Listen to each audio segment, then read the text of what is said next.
அது இல்லாம அந்த அம்மா ஒரு வழக்கறிஞர். இப்ப அண்ணன் வேற சொல்ற சிவில் சர்வீஸ்ல வேற இந்த அம்மா எக்ஸாம் எழுதிருக்கான். இவ்வளவு அறிவு இருக்கிற அந்த அம்மாக்கு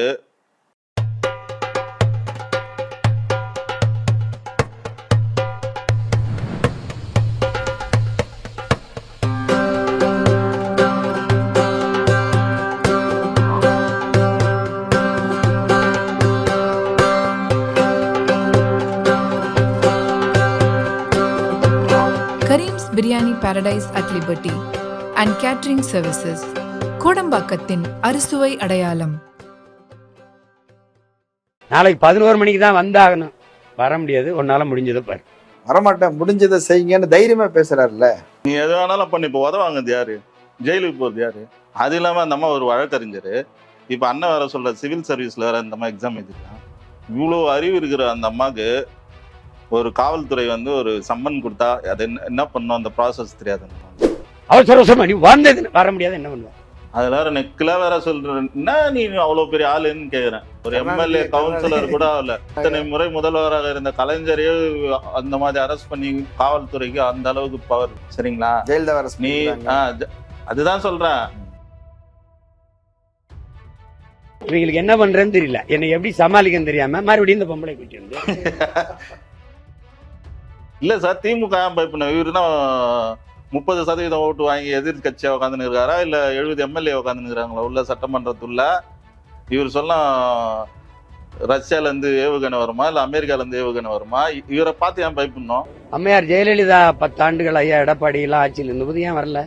யாருக்கும் வணங்காத சீமானின் தலை வந்து வணங்கி வணக்கம் செலுத்தி பூங்கொத்துலாம் கொடுத்து அதற்கான நன்றிலாம் செலுத்திட்டு வந்தார. நீ செஞ்ச வேலைக்கு தான் அந்த அம்மா கூலியும் கொடுத்தாங்க, உன் பேர்ல வந்த வர இருந்த அசிங்கத்தையும் தொடச்சு விட்டாங்க. 35 லட்சம் பேர் ஓட்டு போட்ட ஒரு மக்கள் தலைவர், எவ்வளவு பெரிய தலைவர் அவர், வந்து ரொம்ப உத்தமர், ரொம்ப ரொம்ப பரிசுத்தமான அரசியல்வாதி. அவரை போய் நீங்க வந்து பாலியல் குற்றவாளின்னு தொடர்ந்து ஊடகங்கள்லாம் சொல்றீங்க. எனக்கு ரொம்ப மனசு வருத்தமா இருக்குது, காயப்படுது. நீ ரோட்ல போற வர எல்லாம் கைப்பிச்சு இருந்தா அதுக்காக ஓட்டு போடுறாங்களா? நீ என்ன பண்ணாலும் மக்கள் அது வந்து. அரண்சை நேயர்களுக்கு வணக்கம், நான் மதன் உலகன். இன்றைய நமது சிறப்பு விருந்தினர் தமிழன்பன் அவர்கள், முன்னாள் நாம் தமிழர் கட்சியின் நிர்வாகி. நிறைய விஷயங்கள் விவாதிக்க இருக்கிறோம், அவரை வரவேற்கலாம். வணக்கம் தலா. வணக்கம் தலா. சீமான் வந்து இப்போ விஜயலட்சுமி விவகாரம் தான் போயிட்டு இருக்குது. அதுல வந்து ஒரு விசாரணை சம்மன் அனுப்புறாங்க. சம்மன் அவங்க கிழிச்சிட்டாங்க அப்படின்னு சொல்லி காவல்துறை உள்ள போய் எங்க காவலரை வந்து தாக்கியிருக்கிறாங்க அப்படின்னா ஒரு பிரச்சனை போயிட்டு இருக்குது. கையல்வெளி இன்னைக்கு பத்திரிகையாளர் சந்திப்பு நடத்தியிருக்கிறாங்க. சீமான் இன்னைக்கு ரொம்ப ஆவேசமாயிட்டார். என்னது வந்து வந்து வயசுக்கு வந்த பிள்ளைய வந்து குச்சில இருந்து தூக்கிட்டு போய் கற்பழிச்சிட்டாங்களா, அல்லது கல்லூரி படிக்கிற பிள்ளைய தூக்கிட்டு போய் கற்பழிச்சிட்டாங்களா, என்ன தப்பு பண்ணிட்டாங்க, இது ஒரு பெரிய பிரச்சனையா, இதையா பேசணும் அப்படிலாம் வந்து கேட்டுக்காரு. எப்படி பார்க்குறீங்க உங்க தலைவர் குறித்து? பேச்சுன்னா பேச்சு தெரியல. குச்சியில உட்கார்ந்த குழந்தை பெண்ணதான் வந்து ஒரு என்ன எதிர்பார்க்கறாரு தெரியல. இல்ல அவங்க சின்ன பிள்ளை கிடையாது, இல்ல கல்லூரி முடிச்சு நடிகையா இருந்தவங்க, பெரியவங்க. அதுல என்ன தவறு இருக்கு? பலாத்காரம், பாலியல் பலாத்காரம் என்னதா வயதான ஆயா மேல ஒரு வயதான மூதாட்டி மேல இருந்ததை விட இது பாலியல் பலாத்காரம் தான். ஆனா இல்ல, இது மியூச்சுவலா தானே. நாங்க ஒன்னா தானே இருந்தோம், இப்ப என்ன ரேப்பா பண்ணிட்டோம், ஒன்னாதான் இருந்தோம், உங்களுக்கு தெரிஞ்சுதானே நடந்துச்சு இது எல்லாமே அப்படின்றத அவர் சொல்றாரு. இந்த வழக்கு வந்து அந்த அம்மா பண்ணதோ, அந்த அம்மா 2012 பண்ணதோ, அதுக்கப்புறம் அந்த அம்மா புகாரின் அடிப்படையில் எடுத்த கேஸோ இல்லை. இது இவர் வந்து அந்த பெண் வந்து தன் மீது வந்து அநீதியா வந்து புகார் கொடுக்குறாங்க, இவர் அப்பீல் பண்ண. ஆமா. சோ அந்த பொண்ணு அந்த அம்மா எதுவுமே பண்ணல. அப்ப நீதியரசர் என்ன பண்றாரு, பாதிக்கப்பட்ட பெண் அவளா விட்ரால் ஆனா கூட அவளுக்கான நீதியை பெற்று தரணும்னு சொல்றாரு. ஒருவேளை அந்த அம்மா காம்ப்ரமைஸ் ஆனா கூட இந்த கேஸ் வந்து ஃபர்தர் இன்வெஸ்டிகேஷனை வந்து போலீஸ் தரப்புல பண்ணி எனக்கு ஒரு குறிப்பிட்ட ஏதோ கொடுத்துருக்காரு. 16 வாரங்கள் தான் கொடுத்துருக்காரு. அதுக்குள்ள நீ எனக்கு சப்மிட் பண்ணுன்னு சொல்லிடுறாரு. ஸோ வந்து இது வந்து அந்த அம்மா கொடுத்த வழக்கெல்லாம் இல்லை, இவரு போட்ட இதுக்குதான் இவருக்கான வினை வந்திருக்குது. ஆனா அவர் அப்படி சொல்ல மாட்டேன்றாருல. இப்ப என்னை பார்த்து திமுக அரசு பயப்படுது, ஆள்பவர்கள் என்னை பார்த்து அஞ்சுறாங்க, அதனால ஒரு பொம்பளையை கூட்டு வந்து அப்பப்போ வைக்கிறாங்க அப்படின்லாம் சொல்றாரு. ஆள்றவங்க பயப்படுறாங்க. 2012 தானே இந்த நடக்குது. 2012க்கு முன்னாடி நடக்குது இது வழக்கு. அந்த அம்மா வந்து அந்த காவல் நிலையத்துல வந்து புகார் தரது வந்து 2012 வந்தாங்க. அப்ப 2012 வந்து யாரோட ஆட்சி இருந்தது? ஏடிஎம்கே ஜெயலலிதா இருந்தாங்க. இதுல அதிமுகவும் ஆளுங்கட்சிக்கு இல்ல அவர் என்ன சொல்றாரு, ஜெயலலிதாவும் கண்டுக்கல, எடப்பாடியும் கண்டுக்கல. ஜெயலலிதாவுக்கு தான் நீ காம்ப்ரமைஸ் பண்றது நிறைய வேலை பண்ணிட்டிய, தேர்தல் வேலைகள் பண்ணி கொடுத்த, அதனால அந்த அம்மா விட்டாங்க. போய் இப்படி உட்காந்து நன்றி சொல்லிட்டு வந்தாரு. அப்படியா? என்னங்க தலைமைச் செயலகத்துல அந்த அம்மாவை சந்திச்சு யாருக்கும் வணங்காத சீமானின் தலை வந்து வணங்கி வணக்கம் செலுத்தி பூங்கொத்துலாம் கொடுத்து அதற்கான நன்றிலாம் செலுத்திட்டு வந்தாரு. ஏங்க தேர்தல் வேலை ஜெயலலிதாவுக்கு செய்யறாரு, நன்றி சொல்ல வேண்டியது ஜெயலலிதா. இவர் என்ன வாய்ப்பு கொடுத்ததுக்கு போய் நன்றி சொல்றாரு? அந்த அத நீ செஞ்ச வேலைக்கு தான் அந்த அம்மா கூலியும் கொடுத்தாங்க, உன் பேர்ல வந்த வர இருந்த அசிங்கத்தையும் தொடச்சு விட்டாங்க. அதுக்குதான் அவ்வளவு விசுவாசமா இருந்தாரு. இந்த அந்த அம்மா உயிரோட இருந்தா இன்னும் விசுவாசமா இருந்திருப்பாரு. சரி. ஏன்னா அந்த அம்மா ஃபுல் அந்த இவன் பண்ண தவற வந்து ஒரு இதுவா வச்சு காயை நகர்த்திருந்தாங்க. இதுல எங்க இது திமுக வருதுன்னு தெரியலீங்களா? திமுக வேற இதுவே இல்லையா? இவருன்னா பெரும்பான்மையா இவர் தான் எதிர்கட்சியா. நீதிமன்றம் சொல்லிருச்சீங்க, போலீஸ் கம்மன் இருக்க வேண்டியது தானே. நீங்க ஏன் வீட்டுக்குலாம் வரீங்க, சம்மன் ஓட்டுறீங்க, வீட்டுல போய் பிரச்சனை பண்றீங்க? சார், அவங்க மனைவி வந்து ஒரு சாதாரண ஆள் இல்ல, வருங்கால பொதுச் செயலாளர், ஒரு வழக்கறிஞர், சீமானுக்கு பிறகு தலைவர். அது இல்லாம அந்த அம்மா ஒரு வழக்கறிஞர். இப்ப அண்ணன் வேற சொல்ற சிவில் சர்வீஸ்ல வேற இந்த மாதிரி எக்ஸாம் எழுதிருக்கான். இவ்வளவு அறிவு இருக்கிற அந்த அம்மாக்கு ஒரு காவல்துறை வந்து ஒரு சம்மன் கொடுத்தா அது என்ன பண்ணும், அந்த ப்ராசஸ் தெரியாது அந்த அம்மாக்கு. அது அழகா அந்த காவல் நிலையத்துல இருந்து அதிகாரிங்க வரும்போது அதை வாங்கி வச்சுன்னு வீட்டுல வச்சுட்டு வீட்டுக்காரர் வரும்போது அதை கொடுக்குறதுலாம் இருக்குது. இன்னும் இந்த மாதிரி ஜூனியர் நிறைய பேர் இருக்காங்க. அவங்கள போய் ஸ்டேஷன்ல போயிட்டு இந்த மாதிரி இவரு சுற்றுப்பயணம் போயிருக்காரு, இத்தனை கால அவகாசம் கொடுங்கன்னு கூட விண்ணப்பிக்கலாமே. இல்ல, அதை கிழிச்சதுங்கிறது ஒரு பெரிய குற்றமா சொல்றாங்க. படிக்கிறது தான் சொன்னேன். அந்த துண்டு துண்டாக்கிச்சா கூட அந்த அம்மா படிக்கிறாங்க பொழுது, அந்த அளவுக்கு அவங்களுக்கு இருக்குன்னு. ஒரு விஷயம் சொல்லலாம், அதுக்கு மக்களை வந்து நம்ம என்ன சொன்னாலும் ஏத்துப்பான்றது வந்து அடிப்படை முட்டாள்தனம். இதெல்லாம் இல்ல, 30-35 லட்சம் பேர் ஓட்டு போட்ட ஒரு மக்கள் தலைவர், எவ்வளவு பெரிய தலைவர் அவர் வந்து, ரொம்ப உத்தமர், ரொம்ப ரொம்ப பரிசுத்தமான அரசியல்வாதி. அவரை போய் நீங்க வந்து பாலியல் குற்றவாளின்னு தொடர்ந்து ஊடகங்கள்லாம் சொல்றீங்க. எனக்கு ரொம்ப மனசு வருத்தமா இருக்குது, காயப்படுது அப்படின்னு ஃபீல் பண்ணிலாம் கையில். மக்களோட ஓட்டு போடுறது வந்து நீ வந்து எதனா நல்லது செய்வ, எதனா வித்தியாசமா பண்ணுவான்றதுக்கோசரமா, இல்ல நீ ரோட்ல போற வர எல்லாம் கைப்பூச்சி இருந்தா அதுக்காக ஓட்டு போடுறாங்களா? நீ என்ன பண்ணாலும் மக்கள் அது வந்து ஏத்துப்பாங்களா? இல்ல, நாம் தமிழருக்கு ஓட்டு போடுறவங்க இதெல்லாம் தெரிஞ்சது நான் ஓட்டு போறேன். 2012ல இருந்து இந்த பிரச்சனை தெரியும், வந்துகிட்டே தான் இருக்குது. அது இல்லாமல் 2016க்கு பிறகு அந்த அம்மா வந்து வீடியோ மேலே வீடியோவே போட்டுக்கிட்டு இருக்கிறாங்க, எவ்வளோ அசிங்கமாக பேசியிருக்கிறாங்க, எல்லாமே பார்த்துருக்குறோம். அப்படி அதை தாண்டி தானே ஓட்டு போட்டுக்கிறாங்க. அப்படின்னா அதுக்கு ஒரு வேல்யூ இருக்குதுன்னு அர்த்தம். சார், இது உலக அறிந்த விஷயம் தான். நான் என்ன சொல்கிறேன், நீ ஒரு இயக்குனராக இருக்கும்போது காதல் வயப்படுறது வந்து எல்லாருக்கும் இயல்பாக நடக்கிற விஷயம்தான். அப்போ நீ என்ன சொல்லிக்கிறோம், நான் இயக்குனராக இருக்கும்போது நான் காதல் வயப்பட்டேன், நான் இந்த மக்களுக்காக பாடுபடணும் போது இந்த காதல் இதெல்லாம் எனக்கு தேவைப்படாது, எனக்கு தேவையும் இல்லை, இது வந்து என்னுடைய வந்து பொது வாழ்க்கையை பாதிக்கும், அதனால நான் வந்து இந்த காதலை துறக்கிறேன் அப்படின்ட்டு காதலுக்கு ஒரு வேற மாதிரி ஒரு இதுக்கு விஜய் மாதிரி பூ உழுந்தா எடுத்து ஒட்ட வைக்க முடியாது, அந்த மாதிரி எதனா நீ சொல்லியிருக்கணும். அப்போ உன்னோட இமேஜ் இன்னும் மேலே ஏறிடும். பாருப்பா, மக்களுக்காக, தமிழக மக்களுக்காக தன் காதலையே வந்து தியாகம் பண்றாந்தாலே அப்படின்ற ஒரு கரிசனம் மேல இன்னும் எக்ஸ்ட்ராவா வந்திருக்கும். அது அப்பவே முடிஞ்சிட்டு இருக்கோம். நான் சொல்றது உங்களுக்கு புரியுதுங்களா? காதல் திருமணம் ஆயிடுச்சு, அதனால நான் பழைய காதலை வந்து நான் திறந்துட்டேங்க சொல்றதுல என்ன ஆகுது? இது ஒரு மனிதனுடைய வாழ்க்கையில எல்லாரது வாழ்க்கையிலும் நடக்கிற இயல்பான விஷயம். இது அழகா கடந்துட்டு போயிடலாம். இப்ப தேவையில்லாம விஜயலட்சுமி கூட ஒரு தமிழ் தேசியத்துக்காக பாடுபடக்கூடிய ஒரு உன்னதமான ஒரு தலைவர், அவரை கலங்கப்படுத்துறமேங்கிற அக்கறை இல்லாம அவங்களும் வேற அடிக்கடி பேசிக்கிட்டே இருக்கிறாங்கல்ல, அது சரி. இதுவரை நாம் தமிழர் கட்சி சீமான் இந்த தமிழ்நாட்டுக்காக செய்த ஒரு அரிய செயல்னது. பத்திரிகையாளர் சந்திப்பு நடத்துறாரு, கலந்தாய்வு கூட்டம் நடத்துறாரு, மீட்டிங்ல பேசுறாரு. அது அந்த பேப்பர் ஐடின்றவங்க கூட தான் பண்றான், யூடியூப்ல போடுறான், மக்களுக்கு அன்றாட சிரிக்க வைக்கிறான், என்டர்டைன் பண்றான், 4-5 பொம்பளையும் கூட பண்ணுது. அப்போ இதெல்லாம் வந்து தமிழ்நாட்டு மக்களுக்கு வந்து சிரிக்க வச்சுட்டேன், தமிழ்நாடு மக்களை நான் பூரிக்க வச்சுட்டேன்றதுக்கோசரம் ஒரு இது சொல்லாமா? இல்லை, ஒரு 3வது பெரிய கட்சி, நாங்கள் 8% ஓட்டு வாங்கியிருக்கிறோம், அடுத்து தமிழ்நாட்டை ஆள போகிறோம், உலகத்தை ஆள போகிறோம், ஈழத்தை வாங்க போகிறோம் அப்படிலாம் சொல்கிறாங்க. அப்படிப்பட்ட ஒரு நபர் அப்படின்னு ஒன்று இருக்குது இல்லைங்க. இதுவரை நாம் தமிழர் கட்சி இந்த தமிழக அரசியலில் செய்த ஒரு சாதனை, ஒரு புரட்சிகர விஷயம் என்னது? பிரபாகரன் 2012க்கு அப்புறம் நீதிமன்ற ஆணை ஒன்று வருது, பிரபாகரன் படத்தையும் பெயரையும் பயன்படுத்தலாம், பிரபாகரனுக்கு பொருள் ரீதியாவோ ஆயுத ரீதியாவோ உதவி பண்ணக்கூடாது அப்படின்னும் போது இவர் படத்தையே பயன்படுத்துறாரு. அது முன்னாடி பிரபாகரனே தெரியாதா? நான் பிறந்தது 1980, அது முன்னாடி பிரபாகரனோட பேர்ல எல்லாருக்குமே தெரியுமா? எத்தனை பிரபாகரன் நீங்க தமிழ்நாட்டுல பேரை வச்சுக்கிறாங்க? கேப்டன் பிரபாகரன் படம் கூட அப்படித்தான் வந்தது. அதை ஒரு அடையாளமா வச்சாங்க இந்த படத்துக்கு. இப்ப விஜயகாந்த் ஒரு பையனுக்கு பிரபாகரன் தான் பேர் வச்சாரு. அப்போ சீமான் வந்தோன்னா தான் பிரபாகரன்ற நபர் நம்மளுக்கு தெரியுமா? இல்ல இந்த தமிழ்நாட்டு மக்களுக்கு தெரியுமா? வைகோ மேடை தூரம் பேசிட்டு தானே இருந்தார். அப்ப ஈழம்ன்ற ஒரு சப்ஜெக்டே வந்து சீமான் வந்தவருக்கு தான் வந்ததுங்களா? இல்ல அதெல்லாம் பாமக யாரும் இங்க உரிமை கொண்டாடல, இவன் உரிமை கொண்டாட்டா அதனால சம்பாதிக்க ஆரம்பிச்சா, அதனால அதே பேசின்னு இருக்கான். இவரு வந்துதான் ஈழ பிரச்சனையை ஆரம்பித்த மாதிரியும் அப்ப கூடி நின்ற கூட்டங்கள்லாம் 2009 இவர் பேசுனதால தான் வந்ததுங்களா கூட்டம்? சீமான் தான் ஒரு வீட்லயும் போய் கூட்டு வந்தாரா பிரபாகரன் ஈழம் என்று சொல்லி? பிரபாகரன் வந்து திராவிட கழகம் எடுத்துட்டு வந்தாங்க, அதுக்கப்புறம் திமுக தன் கையில் எடுத்தது, திமுக அப்புறம் மதிமுக எடுத்தது, மதிமுக அண்ணன் திருமாவளவன் எடுத்தாரு, அதுக்கப்புறம் பெரியார் திராவிட கழகம் எடுத்தது. இந்த மாதிரி ஒவ்வொருவரும் எடுத்து போராட்டத்து களத்துக்காக உதவுனாங்களே தவிர யாரும் சொந்தம் கொண்டாடலையே. சரி, இப்போ இந்த விவகாரத்தை எப்படி கையாண்டு இருக்கலாம்னு நினைக்கிறீங்க? சீமான் வந்து இதை கொஞ்சம் முரட்டுத்தனமா கையாண்டாரு. இப்ப கட்சிக்காரங்க அவரோட வேலை என்னவா இருக்குது? காலையில பத்திரிகையாளரை சந்திக்க வேண்டியது, எதனா சம்பந்தம் இல்லாத வளர வேண்டியது, மாலையில ஒரு பொதுக்கூட்டம் அட்டன் பண்ண வேண்டியது. இப்போ வந்து மக்களுக்கு தினமும் முகத்தை காமிச்சுனே இருக்கணும், எதனா ஒரு பிரச்சனையை பேசினே இருக்கணும்.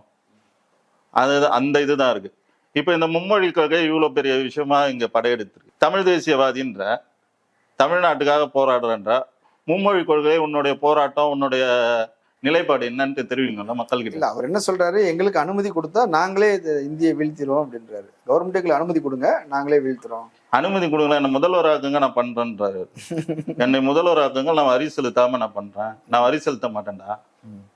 எதனா ஆக்கப்பூர்வமா ஒரு சொல்லணும் சார். பேசணுன்றதற்கோசரம் பேசுறதுலாம் ஒரு பேச்சே இல்லை. இவர் வரி செலுத்தாம தான் விட்டுருவானா? அந்த உரிமை உனக்கு இருக்கா? நீ இது வரைக்கும் தமிழ்நாட்டுக்காக, தமிழ்நாட்டு மக்களுக்காக என்ன பண்ணிக்கிற? என்ன பண்ணியிருக்காரு இது வரைக்கும்? 13 வருஷம் ஆயிடுச்சுங்களா? 14 வருஷம் ஆயிடுச்சு. 3 தேர்தலை இது பண்ணிட்டேன். சரி, அப்படின்னா திமுக அரசு ஏன் இவங்களை பார்த்து பயப்படுது அப்படின்னு சொல்றாங்க? அவங்க ஏன் சார் இவனை பார்த்து பயப்படணும்? பயமே இல்லை. அவங்க மக்களை பார்த்து தான் சார் பயப்படணும். மக்கள் தான் சார் ஓட்டு போடுறாங்க, அவங்கள பார்த்து தான் சார் பயப்படணும். சீமானை பார்த்து பயப்பட வேண்டிய வேலை என்ன இருக்கு திமுகவுக்கு? பெரியாரை விமர்சிக்கிறாரு, திமுக கலைஞர் விமர்சிக்கிறாரு, ஸ்டாலின் விமர்சிக்கிறாரு. அதனால தனக்கு ஓட்டு வராம போயிடும், தோத்துருவோம் அப்படின்னு திமுக பயப்படுது அப்படின்னு அவர் நினைக்கிறாரு. இப்ப எங்க அப்பா எதனா சொல்லியிருப்பாரு ஒரு 10 வருஷம் 20 வருஷத்துக்கு முன்னாடி, எங்க தாத்தா அதுக்கு முன்னாடி எதனா சொல்லியிருப்பாரு. அதையே நான் ஃபாலோ பண்ணின்னு இருக்க முடியுமா சார்? நிகழ்காலத்துக்கு ஏற்றவாறு வாழணும், அதுதான் பெரியார் சொல்லிட்டு போயிட்டாரு. நாளைக்கு வந்து அவனா என்ன விமர்சனம் பண்ணா அவன் தான் சரியான ஆளு அப்படின்னு சொல்றாரு. இந்த கிழமை பைத்தியக்கார மாதிரி உலகி வச்சிருக்கிறான் அப்படின்னு எதிர்கால தலைமுறை சொல்லணும் அப்படின்னு தான் சொல்றாரு அவர் பெரியாரு.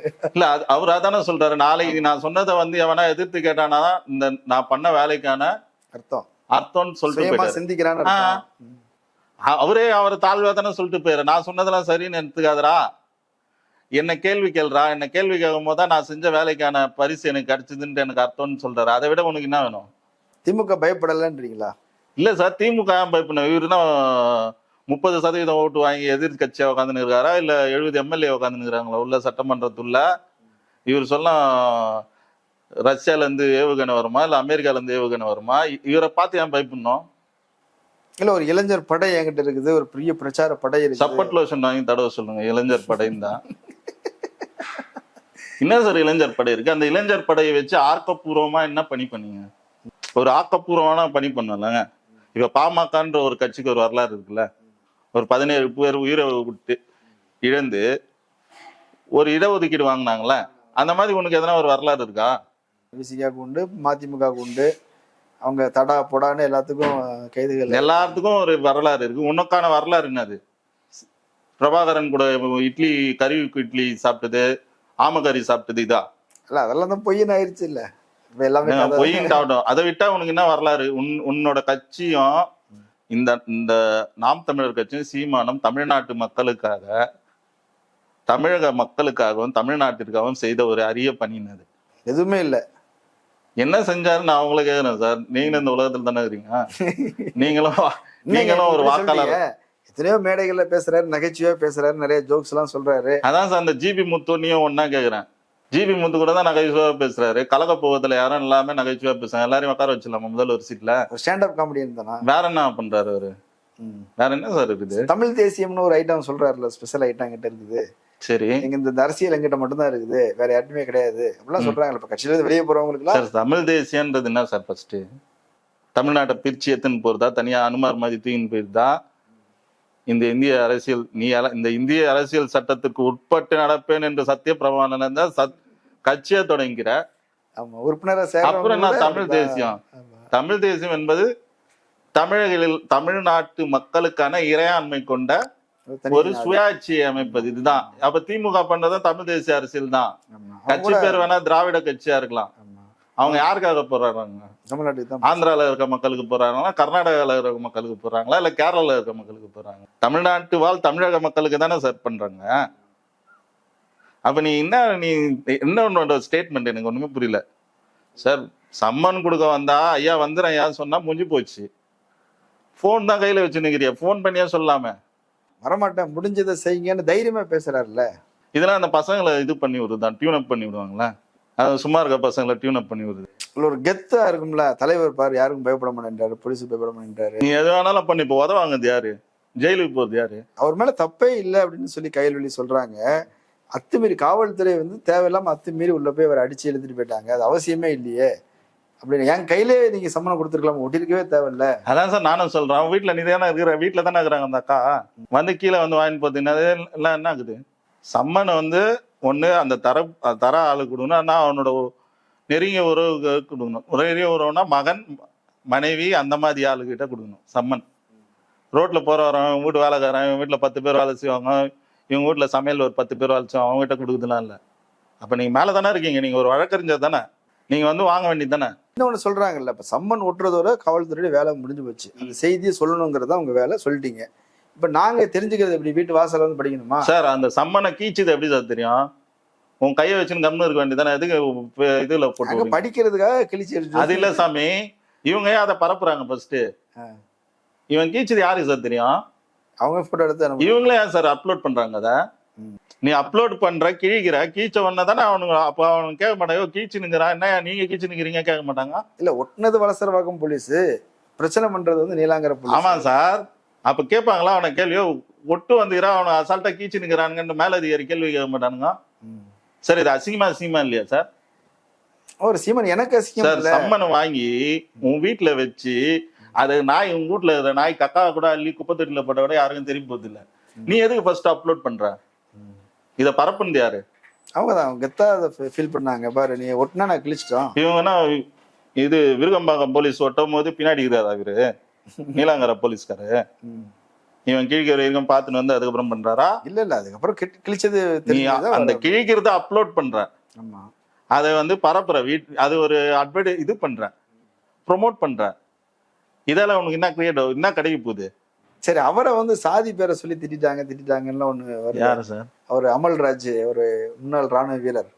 அவர் உள்ள போலீஸ் இன்ஸ்பெக்டர் உள்ள வர்றாரு, அவர் தடுத்து நிறுத்துறாரு. மேல கை வச்ச உடனே அவருக்கு கோவம் வந்துருது. உள்ள மீடியாலாம் இருக்குது. யார் மீடியா அது? இல்ல, உள்ள கதவு திறந்துட்டு போகும்போது தான் வராங்க. இல்ல சார், நான் அது கேட்கல. உள்ள அவங்க வீட்டுக்கு உள்ள மீடியாலாம் இருக்குது. யார் மீடியா அது? உள்ள இருக்கிறது ஃபுல்லா அவங்க மீடியா. அவங்க வீட்டுக்கு உள்ள இருக்குது. அவங்க காசு கொடுக்குறவரு சப்போர்ட் பண்ணுவாங்களா, கவர்மெண்ட் சப்போர்ட் பண்ணுவாங்களா? இவன் திமுக ஐடி விங் வச்சுன்னு, திமுக அவ்வளவு மீடியாவை கையில வச்சுன்னு, இவனுக்கு தான் யூடியூப்ல எடுத்து பாருங்க சீமானுக்கு எவ்வளவு மீடியா இருக்குன்ட்டு. சரி, இப்போ இன்ஸ்பெக்டர் உள்ள வராரு, அவர் கையை வச்சு தடுக்கிறாரு. தடுத்த உடனே அவருக்கு கோவம் அடிச்சிட்டாரு அப்படின்றதுதான் பிரச்சனை ஆகுது. இதுக்கு இன்ஸ்பெக்டர் ஏன் கோவப்படணும் சார்? அடிக்கிற அளவுக்குலாம் நீ ஏன் சார் போற சார்? கிழிக்கல சார், கிழிச்ச பையன் நீ கிழிக்கவே இல்லை. கிழிச்ச பையன் உள்ள இருக்கான், அவனை கூப்பிட்டு வெளியே விட வேண்டியதானே? இல்லைன்னா நீ கதை தந்து விட்டு சார் போய் கூப்பிட்டுக்கோங்க வேண்டியதானே? நீனா சீமான் கோடு கீச்சிட்டு போனாரா? ராமர் கீச்சார கோடு, இந்த கோட்டை தாண்டி சீதை வராம பாத்துக்கோ அப்படின்ட்டு கோடு எதனா கீச்சிட்டு போனாரா? நான் சீமானு கோட்டை தாண்டி யாரும் உள்ள வராம பாத்துக்கோ அப்படின்ட்டு. சரி, அவமதிச்சதுதான் புரிஞ்சுக்கிறோம், அவமதிச்சதுதான் புரிஞ்சுக்கிறோம். அது காவல்துறை ரொம்ப அத்துமீறி நுழையிறதுக்கு ஒரு காரணம் இருக்குதுன்னு சொல்றேன். அதுதான் நான் கேட்கறேன் சார். நான் அப்படி கையை கட்டினு நின்றுந்தா அவங்க பாட்டுன்னு என்கிட்ட பேசிட்டு போறாங்க. நீ அப்படி எப்படின்னா தள்ள அந்த துப்பாக்கிலாம் பாத்தீங்களா? துப்பாக்கில ஸ்பிரிங்கிங்லாம் வெளில வந்துட்டுக்குது. அப்ப எவ்வளவு பண்ணிருப்பான் அந்த இதெல்லாம் என்ன சார்? இது அவன் தற்காப்புக்காக வாங்கிட்டு இன்னொருத்தனுக்கு நீ இப்ப இது பண்ணுவியா? லைசன்ஸ் வச்சிருக்க துப்பாக்கி தான். அதான் சாமி, என்னோட தற்காப்புக்குன்னு நான் லைசன்ஸ் வாங்கிட்டு நான் இன்னொருத்தங்கிட்ட கூலிக்கு போய் வேலை செஞ்சா அது அதுக்கு செல்லுமா? எல்லாம் நீதி அரசர் மாதிரி பேசுறாங்க, எல்லாம் அட்வொகேட் மாதிரி பேசுறாங்கன்னு ஒண்ணுமே புரியல. அவன் வந்து சுய பாதுகாப்புக்காக லைசன்ஸ் வாங்கி வச்சுக்கிறான் துப்பாக்கி. அது இன்னொருத்தனுக்கு எப்படி செயல்படுத்த முடியும்? அந்த துப்பாக்கி வச்சுன்னு இது கமிஷனர் கிட்ட எதனா ஒரு சீமான் எதனா இது வாங்கி வச்சிருக்காரு, தனியா ஒரு அங்கீகாரம் வாங்கி வச்சிருக்காரு? ஐயா சீமான் அங்கீகாரம் வாங்காம இருக்கலாம். சரி, அவர் வந்து ஒரு முன்னாள் ராணுவ வீரர், அதுக்காவது மரியாதை கொடுக்கணும்ல. அவரை போய் அடிச்சு ரிமாண்ட் பண்ணிட்டாங்க அப்படின்றது வந்து அவங்க கையல்வெளி ரொம்ப ஃபீல் பண்றாங்க. எங்க குடும்பத்துல இப்பதான் சரியான கேள்வியே கேக்குறீங்க. ராணுவ வீரர் தன்னை இன்ட்ரோடியூஸ் பண்ணும்போது எங்க இன்ட்ரோடியூஸ் பண்ணணும்? தன்னை அறிமுகப்படுத்துறப்ப எங்க அறிமுகப்படுத்தணும்? கேட்டு திறந்து வர்றாருல, ஐயா அது மாதிரி நான் முன்னாள் ராணுவ வீரரையா சொல்லிருக்கணும். ஜீப்ல அச்சு ஏற்றும் போது தான் சொல்லுவேன். அதை லாஸ்டா ஒரு சீட்ல உட்கார வைக்கும் போது சொல்றேன். இல்ல அத ரிமாண்ட் அளவுக்கு போகணுமா? ஒரு போலீஸா உள்ள வேலை செய்ய சார். இப்ப அவன் அதே மாதிரி எடுத்துக்கினா என்ன சார் பண்ணுவீங்க? போலீஸ் அடிக்கிறது, போலீஸ் இது பண்றது எல்லாம் கையில எடுத்துன்னு இந்த மாதிரி எதனா ஒண்ணு சொன்னா? இல்ல, அவர் தற்காப்புக்கு தான் அடிச்சாருன்னு சொல்றாங்க. போலீஸை வந்து திருப்பி அடிச்சது தற்காப்புக்காக தான் அடிச்சாரு சார். போலீஸ் வான்னா போக வேண்டியது, போறோம் வான்னு வந்தவனை வந்து அவனை போலீஸ் அடிப்பானா? அவ்வளவு மீடியா பார்த்துனுக்குது, அது இன்ஸ்பெக்டருக்கு தெரியாதா? ஒரு ஆய்வாளர் அவருக்கு தெரியாதா அவ்வளவு மீடியா அங்க இருக்குது? இல்ல நான் உங்களை கேக்குறேன். அவர் வந்து அவருக்கு ஒரு மோட்டிவேஷன் இருக்குது. ஆமா, அவருக்கு மோட்டிவேஷன். ராஜீவ்காந்தி கொலையில வந்து அவங்க அப்பா இருந்தாரு, அவர் பழி வாங்குற நோக்கத்துல அவர் வந்து அப்படி நடந்துகிட்டாரு. அப்ப நீ கதை சொல்றாங்கல்ல, இது ராஜீவ்காந்தி கொலை வழக்குல அவங்க அப்பா இருந்ததாரு, நீலாங்கரைக்கு அதுக்காக அவர் வந்தாரு, இதுக்காக இது பண்ணிட்டு இப்போ அது சீமான் ஆச்சுன்னு தான் கேட்டுடலாம். சரி, என்ன சார் நீங்க சொல்றீங்க? எது சார் முடிச்சு போறீங்க? சரி, இப்ப சீமான் வருவாரா மாட்டாரா? அவரை உள்ளத்துக்கு வச்சிருவாங்க எல்லாம் பேசிக்கிட்டு இருக்கிறாங்க. ஒரு தம்பிகள் எல்லாம் ஒரே பதட்டத்துல இருக்கிறாங்க, என்ன நடக்க போகுது சார்? அவன்லாம் 1ஆம் நம்பர் பயந்தாங்கோலி சார். அவன் நீங்க தான் நம்ம மாவீரன் மாதிரி பேசினீங்க. இந்த பசங்க வாங்கின உண்டையா வந்துட்டு இருப்பான். இப்போ அவன் முன்னாடி வர பைப்ல வச்சாங்க, கீப்ல வச்சாங்க, வந்து இரும்பு ராடவஸ்லாம் அடிச்சிட்டாங்க, சுத்தி அடிச்சிருக்காங்க. அதனால எந்த ஃபிளைட் கட்சாலும் வந்துருவாப்பல, இல்லைன்னா கார்லயே வந்துருவாப்பல, ஓடியாவது வந்துருவாரு, நான் சந்தானம் மாதிரி வந்துருவாப்பல. பாருங்க. இல்ல நாங்க இன்னும் வரமாட்டோம்னு சொல்றோம். ஒரு வாரம் டைம் கொடுங்க, நாங்க மீட்டிங் எல்லாம் முடிச்சுட்டு. இதை வந்து டிவியில சொல்றோம், போலீஸ்க்கு போன் பண்ணி சொல்ல வேண்டியதானே? அதுல வேற நெக்கில வேற சொல்றேன், என்ன நீ அவ்வளவு பெரிய ஆளுன்னு கேக்குறேன். சார், சட்டம் வந்து யாரையும் பண்ணுது சார். நீ இன்னும் ஒண்ணுமே ஆகல, ஒரு எம்எல்ஏ கவுன்சிலர் கூட ஆகல. கருணாநிதியை கைது ஆளாகப்பட்ட எத்தனை முறை முதல்வராக இருந்த கலைஞரையே அந்த மாதிரி அரெஸ்ட் பண்ணி காவல்துறைக்கு அந்த அளவுக்கு பவர் இருக்கு. சரிங்களா? நீ அதுதான் சொல்றேன், அவங்களாம் பவர் செக்டார். அவங்களாம் அந்த மாதிரி ஆளையே காவல்துறை வந்து அந்த அளவுக்கு கைது பண்ணி நீ யாருன்னு கேக்குற? உன்னை தொட்டா என்ன வெடிச்சிருமா? அவங்களாம் கம்பேர் பண்ணும்போது நீ யாரு? நீ என்ன பாரு. இந்த வழக்குல ஏன் இவ்வளவு பயப்படுறாரு? போய் வாக்குமூலம் கொடுத்தா விசாரணை ஒன்னா உட்கார வச்சு பண்ணுனா ஒன்னா உட்கார வச்சு இது பண்ண போறாங்களா? பஞ்சாயத்து பண்ணணும்ன்றாரு. விஜயலட்சுமி பக்கத்துல வச்சு. சரி, நம்ம எல்லாம் அவன் நீதிமன்றத்தெல்லாம் கேட்பானே சார், எங்க 2 பேரும் ஒன்னா உட்கார வச்சு கேளுங்க அப்படின்ட்டு.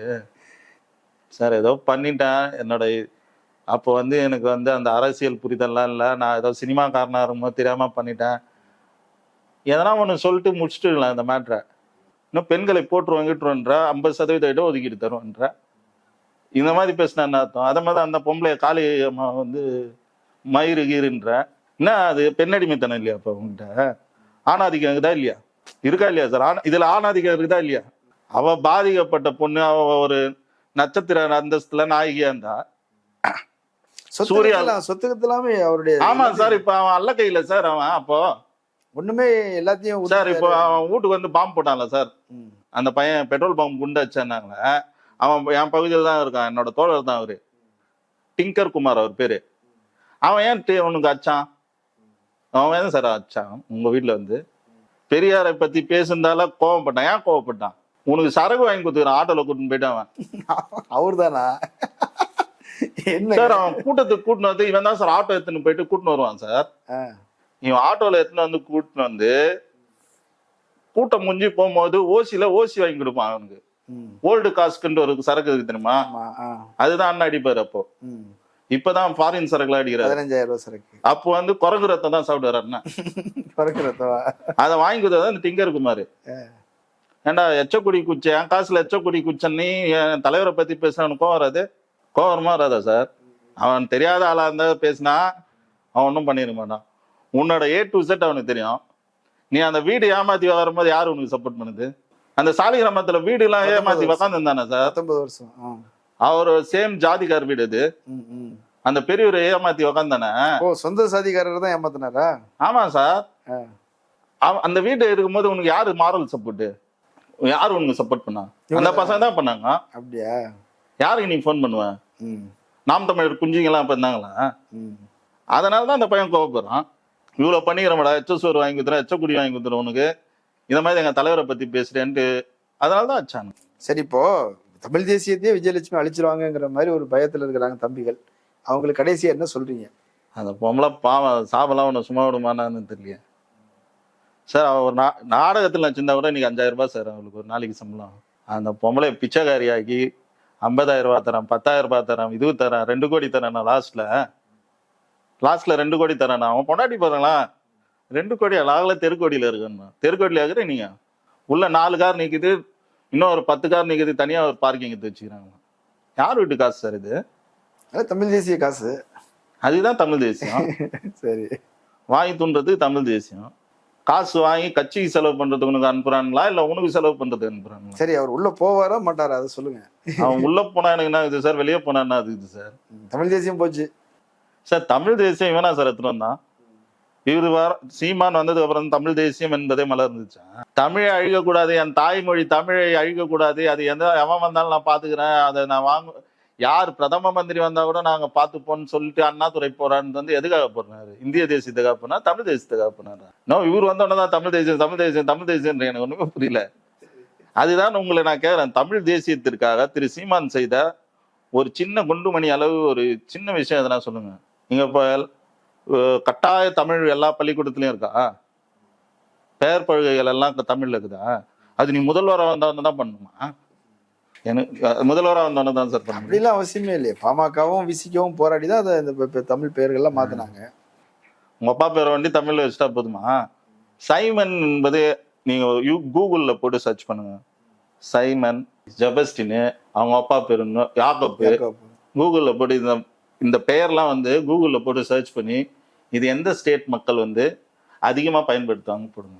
எனக்கு தெரிஞ்ச மலையாளி ஃப்ரெண்டுங்க நிறைய பேர், அதில் நிறைய சைமன்லாம் இருக்கிறாங்க. சைமன் என்பது கேரளாவில் தான் அந்த சைமன், சைஜு, ஷாஜி இந்த பேர்ல வந்து அங்கதான் அதிகமா பயன்படுத்துவாங்க. உன் பேர் உங்க அப்பா பேர் மாத்தினா நீ தமிழ் ஆயிடுவ, தமிழ் தேசியவாதி ஆயிடுவ, அப்புறம் நீ சொல்றதுதான் எல்லாமே ஆயிடுமா? சரி, ஓகே. நிறைய கருத்துக்களை சொல்லியிருக்கிறீங்க. தம்பிகள் பரிசீலிக்கட்டும் கருத்துக்களை. தம்பிகள்லாம் இன்னும் 4 தம்பி உள்ள போனா கூட திருந்தாத மாட்டாங்க. இல்லையே, இப்ப நிறைய பேர் வெளியே வந்துட்டு இருக்கிறாங்களா, கொத்து கொத்தால வெளியே வராங்க. அதான் சார், வரவெல்லாம் சார் திமுக போறாங்க. திமுகவுக்கு மட்டுமா போறாங்க? தமிழக வாழ்வு நீனே தமிழ் தேசியம் என்ற கருத்து வந்து ஓரளவு மனதில் இருந்ததுல, அவங்களை எல்லாம் தமிழ் தேசியத்திலிருந்து விலக்க வைத்த முதல் நபர் நீ. ஒரு தமிழன் என்ற சிந்தனை இருந்ததுல, எந்த இதுல இருந்தாலும் ஒரு தமிழன், தமிழ் இன உணர்வு, மானவ உணர்வு இது இருந்ததுல சார். ஆமா, தமிழ் மண்ணே தானே. இன உணர்வு, மானவ உணர்வுன்றதெல்லாம் இருந்ததுல, தமிழுக்குன்ட்டு ஒரு சொல்லாடலா இருந்ததுல. திராவிட அரசியல் அதானே. இதெல்லாம் வந்து இப்ப காணாம போதே காரணம் இவன் தான். சரி, ஓகே. தம்பிகள் பரிசீலிக்கட்டும். கலந்து கொண்டு கருத்துக்களை பகிர்ந்து வைக்க நன்றி. நன்றி சார். நேரிலே மற்றொரு விருந்தினோடு மீண்டும் சந்திக்கலாம். நன்றி.